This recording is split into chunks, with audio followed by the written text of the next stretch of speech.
ఈసారి బిట్లు అలాగే నేనే గెలుస్తాను. అది కూడా చూద్దాం. నా తరఫున ఓకే.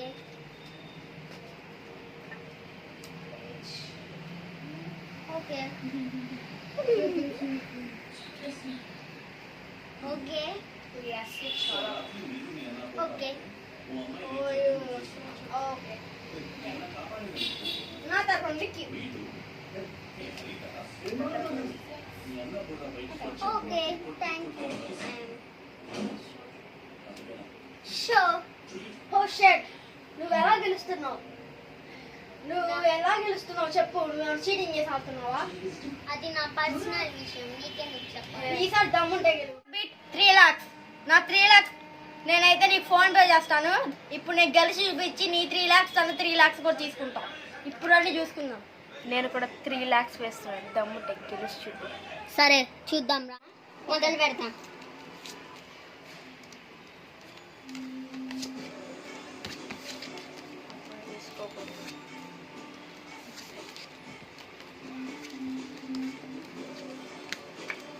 ఇంకా ఆట మొదలు పెడతాం. The joker is 5. Oh nice nice. నా తరఫున 6 వేస్తాను. నా తరఫున okay okay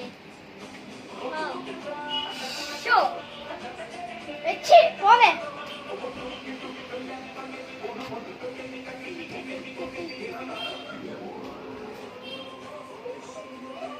hey cheap Mahal cheating చేస్తున్నాను అసలు తెలియదు.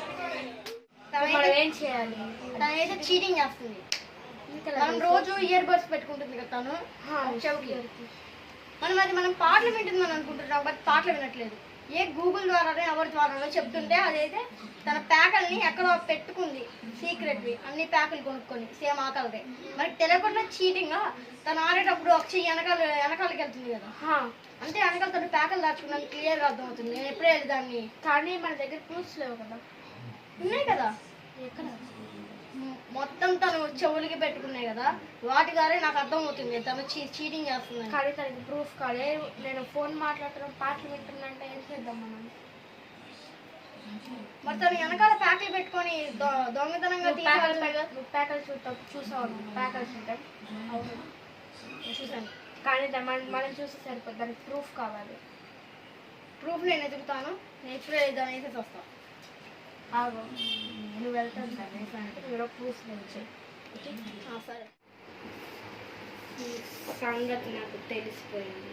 అవునా? ఇంకా సరే నువ్వు అయిపోయావు. ఏయ్ పోరా, దాని సంగతి చూసుకో.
అయిపోయింది.